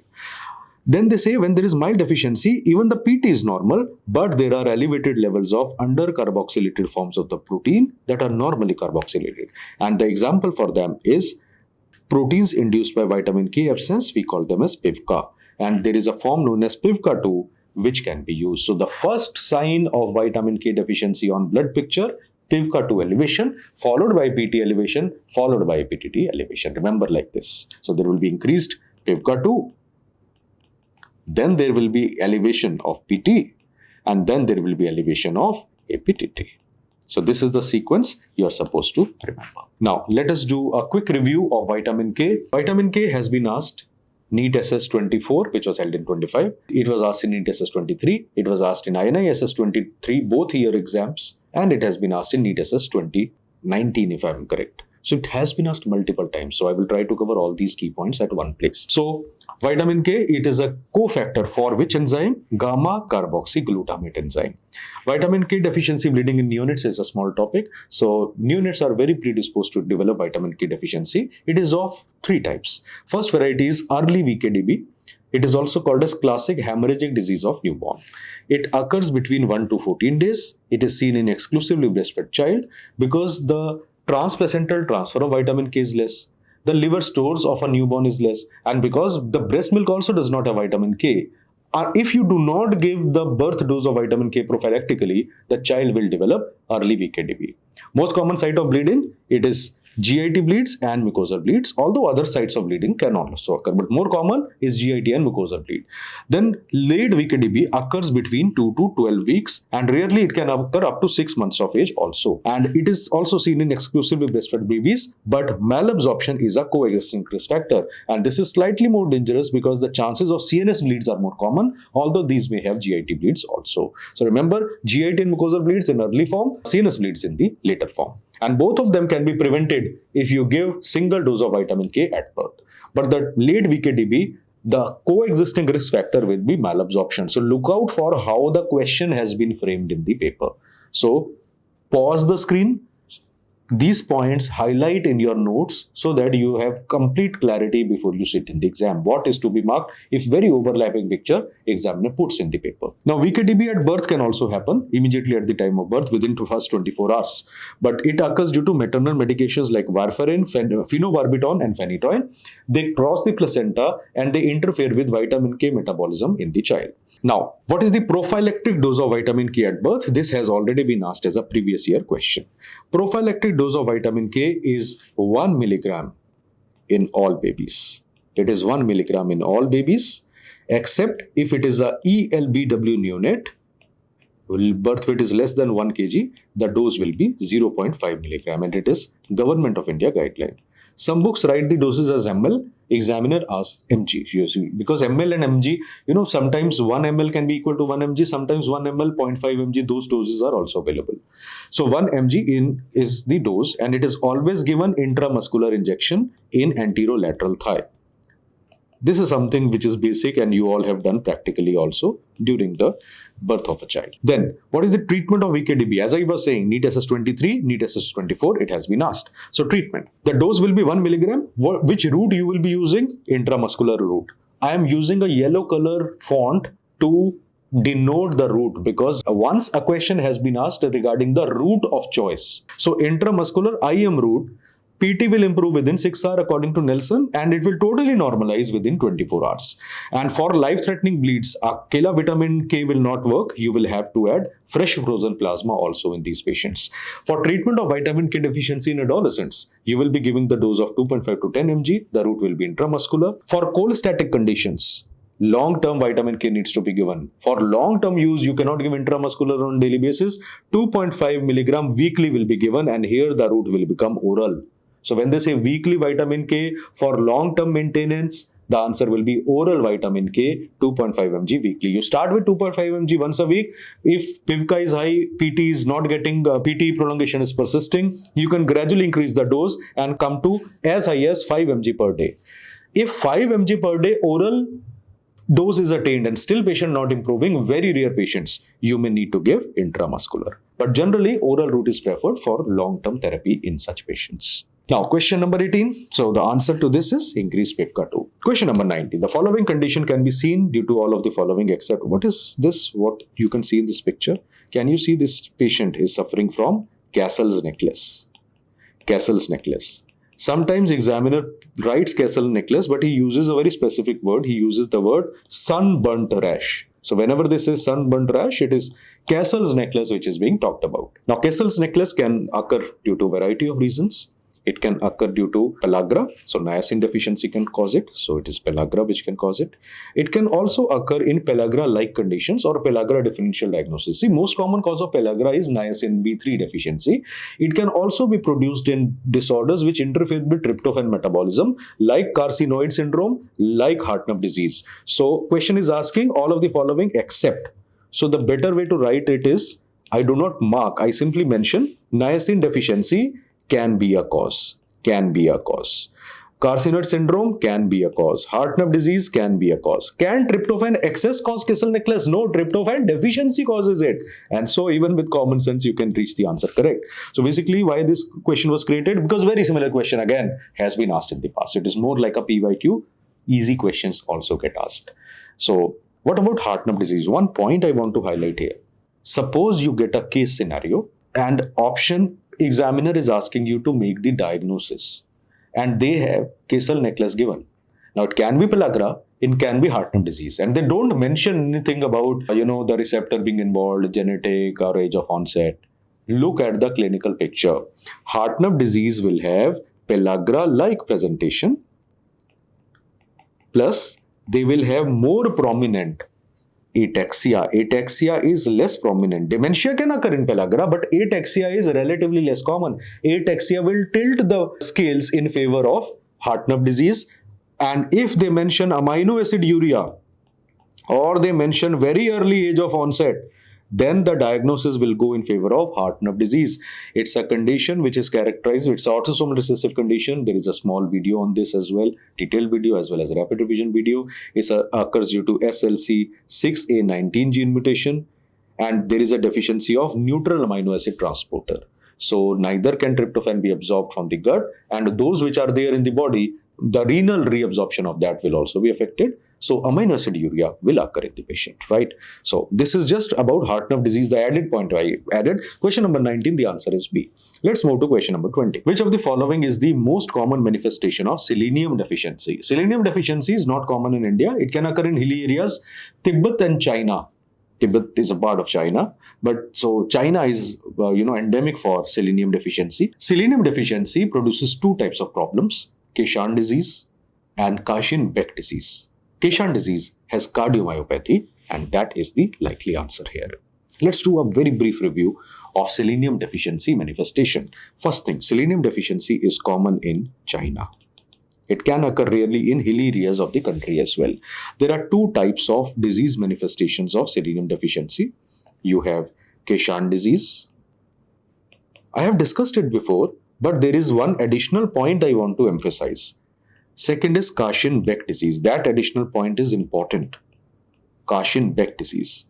Keshan disease patients will be having cardiomyopathy. But the interesting thing is, not every selenium deficiency patient will develop cardiomyopathy. When does cardiomyopathy happen? It is triggered by Coxsackie virus. So Coxsackie A and B. When Coxsackie viruses cause infection, and if the patient is selenium deficient, it triggers cardiomyopathy, and it is generally a dilated cardiomyopathy which is triggered. It's a very, very important point that you need to remember. It doesn't happen suddenly. There is always a trigger factor. So co-infection, Coxsackie virus infection in an underlying, selenium deficient patient will trigger cardiomyopathy. This is called as Keshan's disease. What is Kashin-Beck? Keshan was the person who described Keshan disease. Kashin and Beck were the persons who described Kashin-Beck disease. Selenium deficiency, particularly in adolescents, it can sometimes cause cartilage cell necrosis. So cartilage cell necrosis can occur. And so it will cause problems in the joints. So joint damage will occur, necrosis will occur, all these points will occur. So cardiac involvement, Keshan disease; joint involvement, Kashin-Beck disease. Treatment for both is selenium compounds supplementation. Selenium methionine supplements are commercially available. Then question number 21. It is similar to NEET SS 2023 MCQ. A child is having ataxia, loss of deep tendon reflexes, reduced proprioception. Immediately B12 starts coming into your mind, because B12 can cause ataxia. B12 affects the posterior columns as well. Fundus examination revealed pigmentary retinopathy. However, water thrown on your thought process, vitamin B12 levels were normal. What is the other vitamin deficiency will you suspect? Remember, if they say ataxia proprioception, first possibility will be B12 deficiency. But if B12 is not there, another possibility will be vitamin E deficiency, and that is the answer. What does Nelson say? Nelson says a severe progressive neurological disorder occurs in patients with prolonged vitamin E deficiency, and they do not occur till in the first year of age. What are the features? They will have cerebellar disease leading to ataxia. There will be posterior column dysfunction, there will be retinal disease, and the loss of deep tendon reflexes is usually the initial finding. This is very important. Later on, they will have intention tremor, dysarthria, nystagmus, the typical cerebellar involvement, positive Romberg sign, loss of proprioception, and visual field constriction can lead to blindness, and some patients can have pigmentary retinopathy also. So these are all features of vitamin E deficiency. Isolated vitamin E deficiency has also been described. We have discussed it in rapid revision already. Question number 22, NEET SS 2024 MCQ. So this is something that was a unique question. It was asked for the first time. Like this type of a poisoning case generally was never asked, so they opened up the floodgates. At least this topic we have to do a brief review. So you can add these to your notes. This particular explanation is not there in your notes. I'm not overdoing it, only highlighting the points you should know for a similar question in future. Child accidentally ingested his father's medications and developed vomiting. Children do that. He's brought to emergency and found to have tachypnea, altered sensorium, hyperglycemia, tachycardia, and respiratory alkalosis. What is the likely offending agent? Now, hypervitaminosis D presents with, I told you, if there is vitamin D toxicity, it will have hypercalcemia-like features. They are not seen here. Iron deficiency, plus minus, we may or may not have such presentation. Paracetamol, again unlikely. It is the hepatic damage manifestation which will be common, none of which are visible here. So, what is the likely offending agent? It looks to be aspirin, but we cannot be sure till we have done a review of aspirin poisoning. So let us do a quick review of aspirin. Aspirin is nothing but acetyl salicylic acid. So salicylate poisoning is what we are going to discuss. So mechanism of injury. If the child overdoses, what are the mechanisms? Described in Nelson. Respiratory center stimulation, uncoupling oxidative phosphorylation, inhibition of TCA cycle, and they stimulate glycolysis and gluconeogenesis. That is why there is hyperglycemia, there is respiratory alkalosis, and there is vomiting in the patient. So these all features are described by aspirin poisoning. Features include nausea, vomiting, tachypnea, tachycardia, hyperglycemia in early stages, hypoglycemia in delayed presentation. And hallmark is respiratory alkalosis. Initially, alkalosis part is there, but because it is inhibiting the TCA cycle, the aerobic metabolism, later on high anion gap metabolic acidosis can supervene. Initially, respiratory alkalosis will be the hallmark. And treatment is, you will try to do activated charcoal, you will add and try to remove the undigested, unabsorbed if the patient presents early. And sodium bicarbonate is always needed for urinary alkalinization. Combination of activated charcoal with urinary alkalinization is the mainstay of initial therapy. When you alkalinize urine, the renal excretion of acetyl salicylic acid is enhanced. The reabsorption which is happening, which normally occurs in you and me, that gets reduced in the patient. Target urine pH is between 7.5 to 8. Serum pH target is 7.45 to 7.55, and you should reduce salicylate levels. Generally, the therapeutic levels according to Nelson are between 10 to 20 microgram per deciliter. Anything more than 30 is toxicity. So you try to bring it within the therapeutic level. Generally, if they fall below 30 or below 25, we consider that patient is having, patient will improve with supportive therapy. And many patients present late, and already there may be damage to internal organs and multi-organ dysfunction may be starting. These patients will require hemodialysis. So hemodialysis will be needed in severe cases to rapidly remove the drug. Look at the key points, keywords, reach the answer. Sometimes you get similar question, but the options are same. So you can rule out the option and reach the correct answer also. So question number 23. So answer to this question is aspirin. Moving to question number 23, it is a NEET SS style MCQ, similar to that. Child with fever, abdominal pain, hepatomegaly and rash is evaluated. It could be anything, any infection. Blood culture comes positive for Salmonella typhi, so it is looking like typhoid. You start enteric fever. You start the child on IV ceftriaxone. Good job, rightly done. Now the child develops shock on the same day of starting therapy. Sometimes children do not give you time. See, ideally the features shock can occur. It is not an indication to upgrade the antibiotic because it is happening on the same day. Probably antibiotic has not got time. So you will consider upgrading or changing or adding antibiotic only if there is evidence of resistance or already 24 to 48 hours minimum have passed and then the patient is developing complication. So adding antibiotic is ruled out. IVIG has no role. What are we left with? No change needed in therapy will not be the right thing to do. You will add steroids in these patients. What does Nelson say? Nelson says that generally steroids are avoided, but additional therapy with dexamethasone 3 mg per kg initial dose followed by 1 mg per kg every 6 hours for 48 hours. I have used it in my days as well. I'm quite sure many of you have managed similar patients also. It is recommended for severely ill patients with shock, obtundation, stupor or coma. However, they should be given under strict supervision because they can mask the abdominal complication and perforation etc. will then be missed if it happens. So answer to this question will be adding dexamethasone, and that is the answer. Question number 24. Tricky one. 3-year-old patient received a blood transfusion at an unauthorized center. Probably the blood was not tested, and he has an episode of jaundice 4 months later. He was diagnosed as hepatitis B virus positive. Child got hepatitis B. Now, not all hepatitis B will progress to chronicity. Many of them recover also. Many of them turn into acute to chronic. Now, he has come for follow-up 1 year later. So, 1 year later, he has come, AST, ALT as normal. Antibody profile is as shown. What is the current diagnosis? This antibody profile has been shown. Now, if you look at this picture, before doing this picture, we need to remember those, markers of hepatitis B that you must have read in the detailed videos. Personally, I'm not a fan of those tables because those tables, eventually you have to do them and we have been doing that for a long time. But still, tricky question. we get stuck up, or if you are running short on time, you get stuck up and lose numbers. So I will discuss a slightly different way of the same table. I will discuss, and I will come back to this question, approach in hepatitis B virus infection cases. How you are going to do. First of all, the first thing you will do, you will check for hepatitis B surface antigen levels. Hepatitis B surface antigen levels. Two possibilities will be there. Either it is positive or it is negative. Examiner will tell you. If it is positive, the patient has active infection. So active infection is present. Okay. If active infection is present, I will further look at what is mentioned.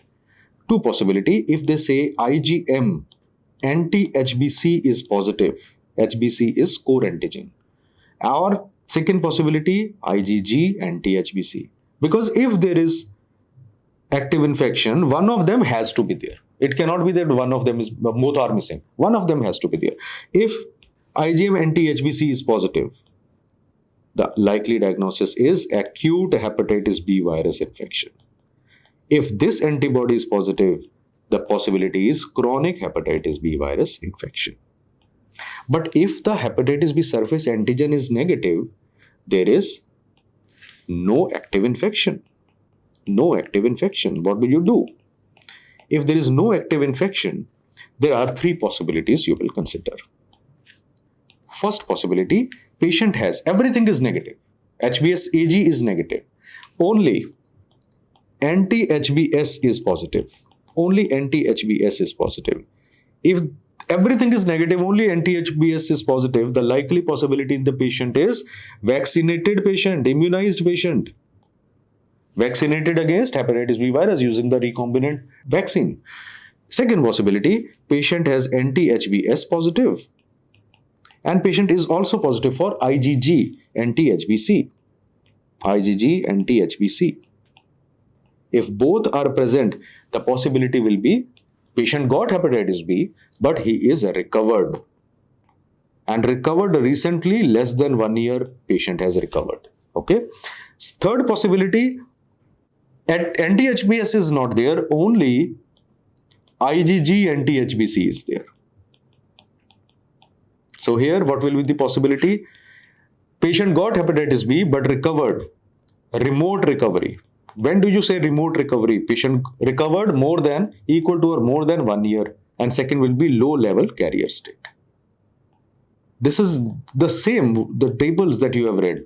But this will be helpful in many cases, particularly running short on time. You need to practice it, mug it, and make it a part of your muscle memory.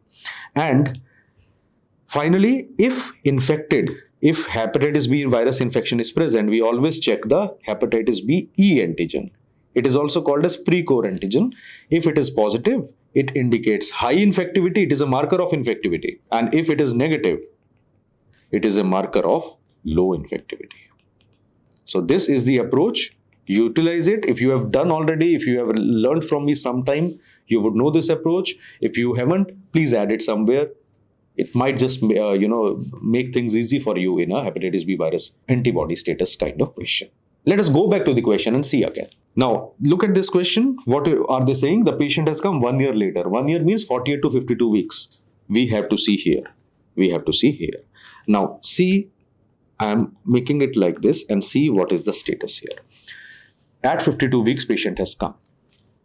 Is HBsAg present? Yes, HBsAg is present. So, active infection is there. Is HBe antigen present? Yes, it is present. So, there is high infectivity. Is IgM anti-HBC present? No, it is not present. So, it is not acute. Total anti-HBC is persisting. If total anti-HBC is persisting, IgM is already disappeared. So, what is the antibody which is persisting? IgG anti-HBC. So, if you have HBsAg, HBeAg and IgG anti-HBC, what is the likely diagnosis? Patient is having chronic hepatitis B with high infectivity. This looks simple. If you know it, if you read the topic, it looks simple. If you haven't, it becomes a tough question. So spend some time, listen to it again if you want, but get it totally correct. There are many versions of hepatitis B virus questions which are asked. So all those versions I will try to incorporate in all the video explanations we are doing as a part of this program, test and evaluation program. Move further. Question number 25. Term baby with a birth weight of 3 kg was on exclusive breastfeeds. On day 5 of life, the child was found to be having a weight of 4 kg. Interesting thing. I hope you know that in the first week of life, every child should lose weight up to 10% of the birth weight. If this loss doesn't happen, and instead paradoxically gain starts happening, it is significant gain, 1 kg gain. 1 kg gain in a 3 kg child means 33% increase in weight when it should be 10% loss. Fluid retention, child is going into CCF. What is the another clue? Now feeding is reduced, hepatomegaly has happened. So what is the cause of weight? It is not weight loss, it is cause of weight gain in this child. The cause of weight gain in this child is congestive cardiac failure due to PDA. It is not weight loss, some mistyping. The cause of weight gain in this child is congestive cardiac failure due to PDA. How to approach questions like this? Simple thing. I'm not writing. This is something I've discussed already in multiple videos. Every normal term baby should lose up to 10%, generally between 7 to 10% of weight in the first week of life. Preterm baby can lose up to 15%, but not beyond that. Generally, by day 7, the birth weight is regained. And beyond that, between 7 to 10 days, birth weight is regained. And by beyond 10th day, you have true weight gain in the range of 20 to 40 grams per day. Now, if the child doesn't lose weight, you should suspect CCF in the first week. If the child gains more weight than 10%, you should suspect breastfeeding issues, dehydration is happening. And if the weight loss in the first week is between 7 to 10%, it is absolutely fine. Normal child, reassurance will be your answer. Right? Not writing because this is something we have discussed many times. And if needed, you can always add these points to what I just said. Question number 26. Now, an infant was found to have a rash as depicted below. Look at this rash. This is a rash you have seen so many times. Perioral, cheeks, perianal, perigenital rash. Erythematous, vesicobullous, psoriaciform, desquamating. Typically seen in zinc deficiency, right? They're asking what could be the likely cause except. Now, can it occur? Let us rule out the easy things first. Can it occur due to SLC39A4 gene mutation? Yes, this is the gene mutation causing acrodermatitis enteropathica. Can it occur due to BCKDHA gene mutation? What is BCKDHA? This is a gene which codes for enzyme known as branch chain keto acid dehydrogenase complex. This is maple syrup urine disease. Can maple syrup urine disease have a manifestation like this? According to Nelson, yes, it can. So, this is maple syrup urine disease. Can breast milk low in zinc level cause it? Yes, it can. So what are we left with? Infection with parvovirus B19 in a preterm child. Infection with parvovirus B19 causes slap cheek appearance. It can cause rash on the body, but it is not a perioral, perianal, perigenital rash. And its complication will be, in a chronic hemolytic patient, it will cause PERCA, pure red cell aplasia, transient aplastic crisis, zinc deficiency differential diagnosis. It will not come. Where is this question taken from? From Nelson only, which is the chapter at the end, which we don't read, but it generally gives you a question. If you are very fond of Nelson and you still have time and you want to read Nelson, nutritional dermatosis is a very small chapter. Look at the photographs and just read, give a brief reading to that chapter. That is a doable chapter. Even if you have about a month or 45 days, just give a chapter, you will find it mentioned over there. So, what is the differential diagnosis? So, answer to this question is D. Let us see what Nelson says. So, in the chapter of acrodermatitis enteropathica, Nelson says a rash similar to acrodermatitis enteropathica, syndrome similar to has been seen in patients with long-term parenteral nutrition without supplemental zinc or to chronic malabsorption. It can also occur due to infants fed breast milk that is low in zinc. It can also be seen in MSUD. It can occur in organic aciduria, methylmalonic acidemia, biotinidase deficiency, essential fatty acid deficiency, linoleic, linic and arachidonic acid, severe protein-rich malnutrition, Kwashiorkor. Sometimes that, flaky dermatitis can resemble. It can be a DD for this kind of rash if it occurs in the nappy area, and cystic fibrosis can also have a similar presentation. And cutaneous manifestations appear in the more severe forms, right? So the answer to this question is infection with parvovirus B19 in preterm child. Question number 27. A child with bony pains and petechiae is having abnormal corkscrew hair as depicted. Bony pains, petechiae, corkscrew hair, everything pointing towards a diagnosis of scurvy. There are perifollicular hemorrhages. There are perifollicular hemorrhages which lead to corkscrew hair. Corkscrew hair.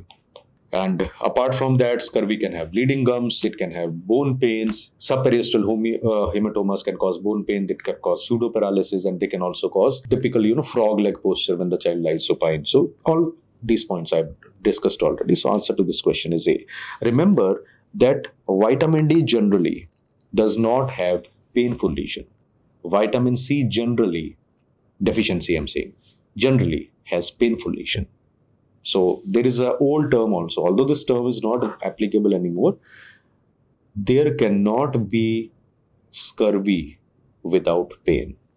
Just like there cannot be super specialty seat without pain.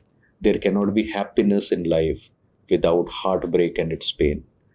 That's life and that's scurvy. They both go simultaneously. Right? Scurvy is easily treatable. You can ignore the random things I'm telling you. Random things just sometimes make you remember better. Remember, scurvy is pain. Scurvy has pain.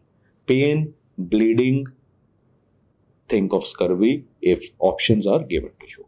Keep that at the back of your mind, because if you closely look at the questions, scurvy will always mention either bleeding or pain or wound healing related problem. There cannot be a scurvy patient without any of these points mentioned. Keep that in your mind. Question number 28. Now this is similar to NEET SS 22 and similar to this I have already discussed. Similar question, not the same. A patient has been diagnosed with Rickets disease and he's allergic to doxycycline. Doxycycline is drug of choice in scrub typhus. What is the alternative drug you will use in this patient? Now you can use tetracycline, but this is allergy. So if there is allergic to doxycycline, he will be allergic to tetracycline also. So you will not be using it. Normal people you could have used, but here you cannot. Ciprofloxacin is not indicated in pediatric population with rickettsial illness. Clearly mentioned. Nelson also, and in IAP standard treatment guideline also. Azithromycin can be used. Erythromycin is not used. Azithromycin can be used, and that also in resistant cases. What is the answer? Chloramphenicol. In allergic patients, chloramphenicol is an alternative drug. What do you need to know? Have a look at this table. Treatment of rickettsial infection. What is the drug of choice? Doxycycline. This is the regime that we follow. And it causes rapid defervescence within 48 hours. And IV form is available. It's not that easily available, but you can definitely get it. Tetracycline, again, similar to doxycycline, but doxy is the preferred agent. Chloramphenicol is the most common alternative. So if they ask you, where do you use chloramphenicol? It will be preferred in allergy to doxycycline. And azithromycin will be preferred. It is the preferred drug in pregnancy and it will be used in resistance to doxycycline. Can you use any other drug in resistance? Rifampicin can also be used in resistance to doxycycline. Clarithromycin is not very commonly used in clinical practice, and fluoroquinolones, I told you, they are not recommended in the pediatric age group. So remember, allergies, a drug of choice, doxy. Allergy, you go for chloramphenicol, and resistance. Azithromycin, not an option. Rifampicin is your answer. And what is not to be used? Fluoroquinolones. Question number 29. Similar to NEET SS 2022, all are true regarding scabies in a child except. This question keeps popping up again and again. So we will eventually have to learn about scabies. So I'll do a quick review from Nelson. So we'll come back to this question. Let's do a quick review. So scabies. Scabies is very common and you will be finding these cases. Sometimes patient will not go to a dermatologist. They will come to you as a pediatrician and you will manage the child yourself and you will not refer the child unless you are not sure or your suspicion rate is very high. If you refer every kid, how would you treat? At the same time, in a sick kid, don't think twice before referral. You should have confidence and exposure to the patient. So scabies in a child, causative agent, female mite of Sarcoptes scabiei var hominis. Female mite is the one which is responsible. It causes burrows.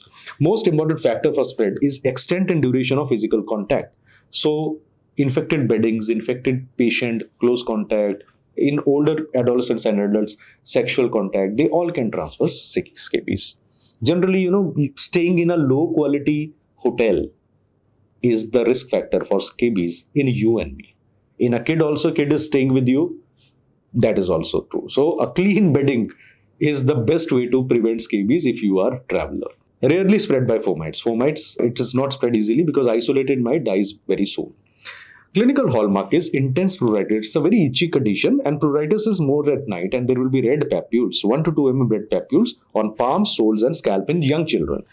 Older patients and adults, it will happen in interdigital spaces between the digits and the wrist flexors. This particular part, it will happen. Burrows will be the classic lesion, but burrows can sometimes be missed also. They are not seen in infants, and bullae will be more common in case of infants. Burrows in older children, infants will have bullae and vesicles. Nodular scabies, there is a variation. This scabies which we read, this is called as scabies vulgaris. This is called as scabies vulgaris, means common. So common scabies is scabies vulgaris. There can be some rare forms. One is called as nodular scabies. They will have nodules on axilla, groin, or in the external genitalia, generally seen in AIDS, that is HIV positive patients. And Norwegian or crusted scabies will have psoriasiform lesions with crust. And they will be seen in AIDS patient, Down syndrome patients, mentally ill patients, or those who are severely immunocompromised, particularly the transplant recipient patients, right? So these are the two rare forms that you need to remember and the risk factors. Now, what is the treatment in a child? There are 4 FDA approved recommended therapies. We have 5% permethrin cream. We have 1% lindane cream or lotion. We have 10% crotamidone cream or lotion. And we have oral therapy with ivermectin. Ivermectin has been tried for multiple conditions. It has been tried for COVID. It is being tried for many other patients also. There is a segment of doctors in Europe as well as in US who are obsessed with ivermectin, and they try it out everywhere. But the evidence is lacking in most of those studies. But you will find when you start reading, ivermectin tried this. When you're free, try to do a PubMed search of ivermectin in pediatrics or ivermectin in adults. You find it has been tried in so many cases, but eventual efficacy has been very limited. Oral ivermectin is approved for use in scabies in a child. But what is the therapy of choice? What is the first line therapy? First line therapy will always be topical application of 5% permethrin. People have tried 1%, 2%, 3%. They are not efficacious. 4 is not available. 5% is the one which is commercially available. The older forms were tried in the older times. They have been discarded. So 5% permethrin cream, you apply for minimum 8 to 14 hours, generally 12 hours, overnight application. 1% lindane lotion is an alternative. 10% crotamidone cream is an alternative. And this is an oral drug. Single drug is given to the patient, and may be repeated in about 2 weeks, and a second dose may be needed after 2 weeks or so. So if they say oral therapy, ivermectin, first line therapy, 5% permethrin cream. With this, what about the others? Sulfur preparations, benzoyl benzoate, and malathion, they are not approved for use in case of children. They're not FDA approved. They are used off-label. Now, coming to the question, they are asking all are true regarding scabies in a child except causative agent is Sarcoptes scabii belonging to arthropod. True. Rarely spread by fomites, true. Nodular scabies seen in AIDS patient, true. Treatment is 1% permethrin cream applied overnight. Initially, if you see superficially, this will look to be true. But this is wrong. This is false. Why? 1% nahi use kar. 5% is the one which is used. So concentration is important. NEET SS. You want to take a seat, people will check. Examiner will check. Close options. So D is your correct answer. Okay. Question number 30. Mechanism of action of tocilizumab. Tocilizumab, it's a monoclonal antibody directed against interleukin 6. And how does it act? It doesn't act against interleukin 6 per se. It binds and targets the interleukin 6 receptor. So mechanism of action is anti-interleukin 6R. This is a NEET super specialty MCQ. Every NEET SS exam, occasional INISS exam, general part, you will have drug-related questions. There have been some NEET SS exams where 4 to 5 questions on drugs have been asked. Now, which drug? Generally, they will be asking those drugs which you will be using in pediatric population. For example, they have asked questions on caffeine citrate, mechanism, therapeutic level, toxicity, side effects, indication. They have asked tocilizumab, they have asked rituximab, they have even asked your antiarrhythmic agents, and they have asked about digoxin, they have asked furosemide. So these are the common drugs that you are using, right? So You cannot, totally prepare for it, but at least the bare minimum important drugs which are there, which you are reading, do them on the side. And I will try my best that every system that I'm taking, every TnE which I'm taking for you, this program, I will try to incorporate one or two important drugs, whichever have been asked in the exams in the past. This has been asked, so I have included here. Right. So tocilizumab is anti-interleukin 6 R receptor. How does it act? It binds to the interleukin 6 receptor and does not allow the interleukin 6, which is released from macrophages, to bind. And because of this, it stops the cytokine storm, cytokine release, and it also inhibits the JAK-STAT pathway. And so, what are the indications of tocilizumab in pediatric population? I'm saying first indication, it is used in systemic GIA. So systemic GIA, it is useful. It is also used in certain patients of polyarticular GIA, but it is not a first-line therapy. It is a reserved drug used in these patients. It can be given IV also, IV infusion, or it can be given subcutaneously. Doses you need not remember. If doses do get asked again, then it's better to read it, but eventually it's impossible to remember all the doses of these monoclonal antibodies. And third indication is not commonly used, but cytokine storm, which is occurring in patients with COVID-19. Can cytokine storm occur in other conditions also? It can occur in septic shock. It can occur as a part of HLH syndrome. But there, the usage is decided based upon clinical experience. If they ask you as a one thing, then systemic GIA will be the established FDA indication. So we are done with the discussion. Short video, but I have tried my best to strike that balance, giving you the topic selection, the NEET SS PYQ and INI SS PYQs. The older ones I have incorporated in the points only. Somewhere I have shown you snapshots of Nelson where I want you to read that particular point, and I have tried to give you a bird's eye view of what you need to know. End of the day, would something be asked from this? I don't know. You people will tell me. But I do hope that you benefit from it, and all the other systems will also be planned like that. So, thank you so much.